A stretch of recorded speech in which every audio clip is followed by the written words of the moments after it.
పెళ్ళైనా పండగైనా వేడుక ఏదైనా పట్టు చీరల ప్రత్యేక వేదిక వారాహి సిల్క్స్. నమస్తే రమగారు. నమస్తే జయ. రమగారు, సహజంగా అంటుంటారు ఏదైనా తన దాకా వస్తే కానీ తనకు తెలియదని. ఆ నొప్పి కానీ సంతోషం కానీ ఏదైనా, సంతోషం కన్నా కూడా ఎక్కువగా బాధల గురించి మాట్లాడుకుంటూ ఉంటారు కదా. ఇలాంటి వాటికి సంబంధించి ఏమన్నా స్టోరీస్ ఉన్నాయా? అసలు మన మహాభారత కథలు తీసుకుంటే ఒక అర్జునుడు, మన దుర్యోధనుడు దుర్యోధనుడు పిల్లలంతా చనిపోతే తల్లిదండ్రి పిచ్చెక్కినట్టు ఏడ్చారు. నిజానికి ధృతరాష్ట్రుడికి తెలుసు తన కొడుకు వీళ్ళని చంపడానికే ప్రయత్నం చేస్తున్నాడు అని. యుద్ధం చేసేటప్పుడు ఆయనకి తెలియదా పోతారని? తెలుసు కదా. అంతకుముందు లక్క ఇంట్లో వాళ్ళని తగలబెట్టడానికి ప్రయత్నం చేశారు పాండవుల్ని. బతికేశారని ఆయన సంతోషించాడు, కానీ చచ్చిపోవడానికి వాళ్ళు చంపేయడానికి రెడీ అయ్యాడు. కొడుకు చేసిన దానికి ఒప్పుకున్నాడు. తన పిల్లలు పోయేసరికి దుఃఖం, వాళ్ళది తప్పైనా కూడా. లోక సహజంగా అలాగే ఉంటారు జయ. మన దాకా వస్తే కానీ మనకి ఏది అర్థం కాదు. ఆ నొప్పి పడితే కానీ, ఆయన ఎవరో డాక్టర్ చెప్పినట్టు తన ఇన్ని కంతులు కోసాను నాకంత నొప్పి ఏది లేదన్నట్ట. ఎవరికంతైనా కోసేటప్పుడు మనకెందుకు నొప్పి పెడుతుంది? అదే కదా, మన వేలు కోసుకుంటే కదా మనకి నొప్పి పుట్టేది. ఒక చందమామ కథ ఉంది, బాగుంటుంది. శూరవర్మ అని ఒక రాజుగారు ఉండేవాడు. ఈయనకి చంద్రవర్మ అని కొడుకు కూడా ఉన్నాడు. ఈ శూరవర్మ మహాక్రూరుడు. అసలు ఒక పద్ధతి కాదు, ఒక ధోరణి కాదు, చాలా గట్టివాడు. కొడుకంటే ప్రేమే కానీ ఆయనకి. అయితే ఏదైనా యుద్ధ ఖైదీలు వాళ్ళు వస్తే, ఏదైనా ఖైదు అనగానే వాళ్ళని సింహాలతోటి వేటాడడానికి పురికొల్పి సింహాలతోటి చంపించేవాడు. పరమ క్రూరుడు, నీచుడు. అంతే, అలాగే చెప్పాలి, క్రూరత్వం ఇది. అలాంటి మరణం ఏంటి? పోనీ జైల్లో పడేసి ఉంచచ్చు కదా. సింహాలు, ఆకలి కొన్న సింహాలని మనుషుల మీదకి ఉసుగొల్పి అలా పిచ్చి క్రీడ, అంత భయపెట్టేసేవాడు జనాల్ని. అయితే ఈ చంద్రవర్మకి, కొడుకైన చంద్రవర్మకి సుబుద్ధి అనే ఒక స్నేహితుడు ఉండేవాడు. ఇద్దరు కలిసి చక్కగా ఉండేవాడు. వాళ్ళిద్దరూ దాదాపుగా ఒకేలా కనపడేవాళ్ళు. రాజుగారి అబ్బాయి సుబుద్ధి, అతను ఒక్కోసారి అధికారి, ఎవరో చిన్న ఉద్యోగి కొడుకు. వీళ్ళిద్దరు చిన్నప్పటి నుంచి బడిలో కలిసి చదువుకున్నారు, ఒకే గురువు గారి దగ్గర. బడిగా అది అప్పట్లో ఏముండేవి, గురువుల దగ్గర గురుకులాలు ఉండేవి. గురుకులంలో కలిసి చదువుకున్నారు, సమానంగా యుద్ధ విద్యలు అన్నీ నేర్చుకున్నారు. దూరం నుంచి చూస్తే ట్విన్స్లా కనపడేవాళ్ళు, ఒకేలాగా. ఏదో కొంచెం మొహాల్లో తేడా ఉంది, ఎక్కువ తేడా ఉండదు. ఎత్తు, జుట్టు, వడల్పు, ఇంచుమించుగా రంగు ఒకేలా ఉండేవి. సరే, చక్కగా వాళ్ళిద్దరు కలిసి ఉండేవాళ్ళు. చంద్రవర్మ కూడా పెద్దవాళ్ళు అయ్యారు వీళ్ళిద్దరు. అయితే ఓసారి శూరవర్మ, వీళ్ళది కౌశాంబి నగరం, ఈ కౌశాంబి నగరం నుంచి పక్కన ఏదో ఉత్కళ నగరం అని ఇంకో నగరం, దాని మీద దండెత్తారు. అయితే దండెత్తేసరికల్లా ఆ రాజు పేరు రణజిత వర్మ. ఆ రణజితుడిని పట్టేశారు. పట్టేసేసరికల్లా సరే, ఇక రాజుగారిని పట్టాక ఏం చేస్తారు? రాజుగారికి ఒక సంతానం ఉంది, దాని పేరు ఏదో ఉంది, ఊర్మిళ. ఓకే, రాజుగారికి ఒక కూతురు ఉంది. ఇంకా వీళ్ళు దీన్ని పట్టుకోలే, అంటే అంతఃపురాన్ని పట్టుకోలేదు. రాజును మాత్రం పట్టేశారు. పట్టేశాక ఏమైంది, వీళ్ళు ఊళ్ళోకి వెళ్ళిపోయారు, అంతఃపురం దగ్గరికి వెళ్ళిపోయారు. వెళ్ళిపోతే తీరా చూస్తే చంద్రవర్మ అమ్మాయిని చూసి ఆశ్చర్యపోయాడు. ఆ ఊర్మిళ ఎంతో అందంగా ఉంది, ఎంత బాగుందో. శూరవర్మకి చంద్రవర్మకి ఇద్దరికీ నచ్చింది ఊర్మిళ. ఇతనేమో, నువ్వేం భయపడద్దు, మా నాన్నకి చెప్తాను, నేను మీ నాన్నని ఏమి చేయకుండా ఉండేలాగా నేను ఒప్పిస్తాను, నువ్వు కంగారు పడబోక అని చెప్పాడు. ఈ అమ్మాయి ఏమనుకుంది, వీళ్ళు ఏమైనా వచ్చి ఇతనికి నన్ను చేసుకుంటానంటే బాగానే ఉంటుంది, వీడిని చేసుకోవచ్చు, బాగున్నాడు మనిషి అని. చిన్న కుర్రాడు కాబట్టి అతని మీద మనసు పడింది ఆ అమ్మాయి. ఈ చంద్రవర్మ ఇక్కడిక్కడ తిరుగుతూ ఉండటంతో చూసి ఆయన ఏం చేశాడు, ఇతన్నేమో సైన్యం దగ్గరికి పంపించి శూరవర్మ వచ్చి ఈ అమ్మాయి దగ్గర కూర్చున్నాడు. కూర్చుని ఏం చెప్పాడంటే, నీకు ఒకటే మార్గం, మీ నాన్న పట్టుబడినా అతన్ని చంపకూడదు, మీ రాజ్యం మీకు అప్పచెప్పాలంటే నువ్వు నన్ను పెళ్లి చేసుకో. పెళ్లి చేసుకుంటానంటే పెళ్లి కనుక ఒప్పుకునేటట్టయితే నాకేం అభ్యంతరం లేదన్నాడు. ఇప్పుడు ఈ అమ్మాయి ఏం చేస్తుంది?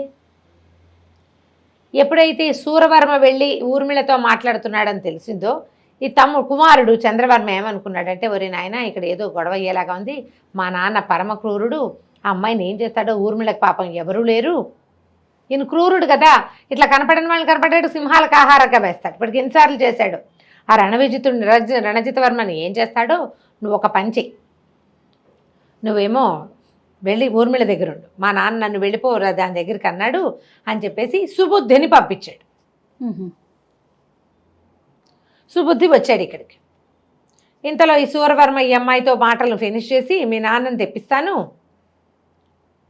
అని చెప్పాడు. చెప్పేసరికల్లా చెప్పి సైనికులకి ఏం చెప్పాడంటే ఈవిడితో ఎవరిని మాట్లాడనివ్వద్దు అని చెప్పాడు. తన కొడుకు మనసు పడ్డాడన్న ఊహ కూడా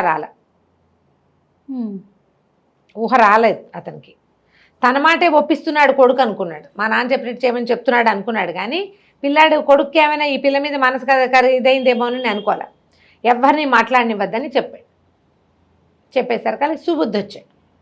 సుబుద్ధి వచ్చి ఏం చెప్పాడు, చంద్రవర్మ నిన్ను ధైర్యంగా ఉండమన్నాడు, మరి అతను నిన్ను వివాహం చేసుకునే ఉద్దేశంలో ఉన్నాడు, మరి అనేసరికల్లా ఈ అమ్మాయి బికమహం వేసి ఇతను నన్ను పెళ్లి చేసుకుంటానన్నాడు నాయన అని చెప్పేసరికల్లా ఇంకేం చెయ్యాలి, అయితే నువ్వు నాతో పాటు వచ్చేసి నేను నిన్ను చంద్రవర్మ దగ్గరికి తీసుకెళ్ళిపోతా, మీ ఇద్దరు పెళ్లి చేసేసుకుంటే ఈయనేం చేయలేడు ఇంకా అనేసరికల్లా ఏమైంది, ఈ సందడికి ఈ అమ్మాయి దగ్గరికి వచ్చి మాట్లాడుతున్నది ఎవరో చూసేసరికల్లా ఆయన కుళ్ళు మండిపోయింది.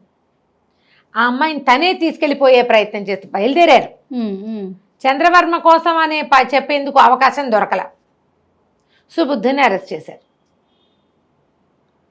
అతన్ని జైలు బారేశారు. ఈ అమ్మాయిని బాగా తీసుకుపోతున్నాడని దాన్ని లేవ తీసుకెళ్తున్నాడన్న అభియోగం మీద ఇతన్ని అరెస్ట్ చేశారు. ఆ రణజిత వర్మని తీసుకొచ్చారు నగరంలోకి. తీసుకొచ్చేసరికల్లా సరే ఏం చేశారు, ఈ సుబుద్ధి అరెస్ట్ అయిపోయాడు. ఇంతలో ఏమైంది, చంద్రవర్మ చూశాడు నాన్న దగ్గర నుంచి ఏం కబురు రావట్లేదు, సుబుద్ధి రాలేదు. అతను నగరంలోకి వచ్చేసరికి సుబుద్ధి అరెస్ట్ అయ్యాడని తెలిసింది. ఏం జరిగిందో అర్థం కాల ఇతనికి. సరే ఎక్కడున్నాడు అంటే సుబుద్ధిని లోపల పెట్టారు. అనగానే తను వెళ్ళాడు అక్కడికి.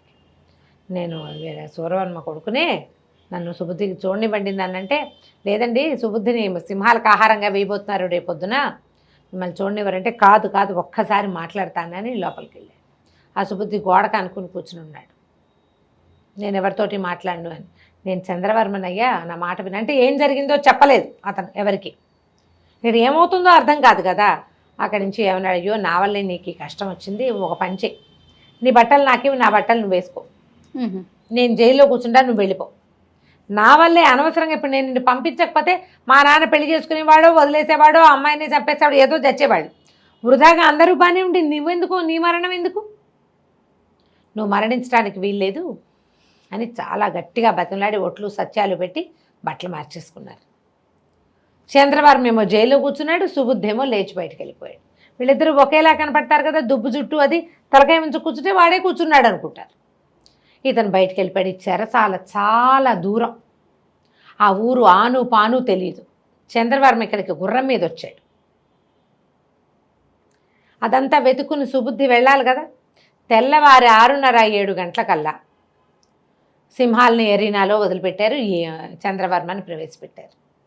ఎక్కడో ఉంది, అక్కడి నుంచి సుబుద్ధి అదంతా వెతుక్కుని ఎక్కడ ఈ సింహాలు ఇవి ఉన్నాయో అతను వెతుక్కుని వచ్చేసరికి ఆల్రెడీ చంద్రవర్మ మీదకి సింహాన్ని ఉసుకొల్పేశారు. అదేదో చాలా బద్ధకంగా కూర్చునుంది. సింహాలను ఉసుకొల్పండి అంటాడు. ఈయన ఏం చేశాడు, రణజిత వర్మని ఒప్పించేశాడు, ఊర్మిళని ఒప్పించేశాడు పెళ్లికి. ఆయనకి ఏంటంటే రణజిత్ వర్మకి ఏముంది, తన రాజ్యం తనకు అప్పచెప్పాలి, తన కూతురు అవమానపడకుండా వివాహమే కదా అంతే. సూరవర్మతో పెళ్లి చేసుకుంటే ఏముంది, రాజులు పెళ్లిళ్ళు చేసుకుంటారు, చిన్న భార్య అవుతుంది మన పిల్ల, అంతే. ఈ రాజ్యానికి నేనే ఇదిగా ఉంటా, రాజుగా సామంతుణ్ణి అవుతాను, మరణము అవమానము ఈ రెండూ తప్పుతాయి. అందుకని ఆయన పెళ్లికి ఒప్పుకున్నాడు. తండ్రి ప్రాణాల కోసం ఊర్మిళ ఒప్పేసుకుంది. అమ్మాయికి ఇక వేరే దారి లేదు. సరే సింహాలను వదిలిపెట్టారు. ఈ పైన చుట్టూతా జనం అంతా చేరి చూస్తున్నారు. రాజుగారు సూరవర్మ, ఆ రణజిత్ వర్మ, ఈ అమ్మాయి ఈ ఊర్మిళ కూడా ఉన్నారు పైన. సింహాన్ని వదిలిపెట్టారు, ఇతను ప్రవేశపెట్టారు. అంత జుట్టంతా రేగిపోయి బట్టలన్నీ నలిగిపోయి దుఃఖంతో ఎటాగోటా దేవుడాని లోపలికి వెళ్ళాడు. ఎవ్వరూ గుర్తుపట్టలే అతన్ని. మరి ఎట్లా గుర్తుపడతారు, సుబుద్ధి దాదాపుగా ఇతనిలాగా ఉంటాడు, ఆ ఊరేమో వాళ్ళెవరిదో, వీళ్ళ సైనికులు కొంతమందే ఉన్నారు. అరే సుబుద్ధిలాగా ఉన్నాడే అని అనుకోవడానికి వీల్లేదు, వీళ్ళకి తెలుసు రాజకుమారుడు సుబుద్ధి ఒకేలా ఉంటారు. సుబుద్ధిని అరెస్ట్ చేశారు. సుబుద్ధినే చంపడానికి చూస్తారు, కొడుకు స్నేహితుడిని కూడా చంపడానికి చూస్తున్నాడు, దుర్మార్గుడని పళ్ళు కొరుక్కున్నారు జనం. ఏం ప్రయోజనం లేదు. అవి ఉన్న వాళ్ళంతా కేవలం సైనికులు మాత్రమే, ప్రజలు లేరు అక్కడ. అక్కడ ఉన్న ప్రజలు ఆ రాజ్యం వాళ్ళు, ఉత్కల రాజ్యం వాళ్ళు, కౌశాంబి జనం లేరు కదా అక్కడ. ఏం చేస్తారు. సరే ఇంతలో సుబుద్ధి సింహం వచ్చింది, మీద పడింది. ఈ ముందు రాలా, తర్వాత దాన్ని రెచ్చగొట్టారు, ఇతని మీద పడింది. ఇతను అటు ఇటు తప్పుకుంటున్నాడు. ఈ లోపల సుబుద్ధి పరిగెత్తుకుంటూ వచ్చాడు. అందరూ అతన్ని గుర్తుపట్టలేదు, కానీ ఆ నలిగిపోయిన బట్టలు వాటి వ్యవహారంతో ఉన్నప్పటికీ దగ్గరికి వచ్చేసరికి రాజుగారు గుర్తుపట్టారు. సుబుద్ధి నువ్వు ఇక్కడ ఉన్నామంటే అక్కడ ఉన్నది ఎవరంటే చంద్రవర్మ. ఆయన కేకలు పెట్టేశాడు తన కొడుకు చచ్చిపోతున్నాడు అనేసరికి. పిచ్చి పిచ్చిగా కేకలు పెట్టేసి ఆ పైనుంచి రంగస్థలంలోకి దూకేశాడు. సరే అక్కడి నుంచి ఏమైంది, సింహం మీద పడుతుంటే ఇతనే కత్తి అడ్డం పెట్టుకున్నాడు. సింహానికి దెబ్బ తగిలింది. ఈ లోపల ఆ సింహం కాపలాదారులు కొంతమంది ఉంటారుగా, వాళ్ళు కూడా పరిగెత్తుకుంటూ ఆ బోన్ దగ్గర తీసుకొచ్చి దాన్ని ఎట్లా కొట్లా బోన్లోకి తోసేశారు. సింహానికి కత్తిబాటులు తగిలేసినాయి. ఆయన నిర్ఘాంతపోయాడు. సింహపు పంజా దెబ్బలు తగిలిన తన కొడుకుని చూసేసరికి ఏం చెయ్యాలో అర్థం కాలే ఆయనకి. దుఃఖం. చంద్రవర్మ అడిగాడు, ఇదే నొప్పి ప్రతివాడికి ఇచ్చావు కదా నాన్న నువ్వు?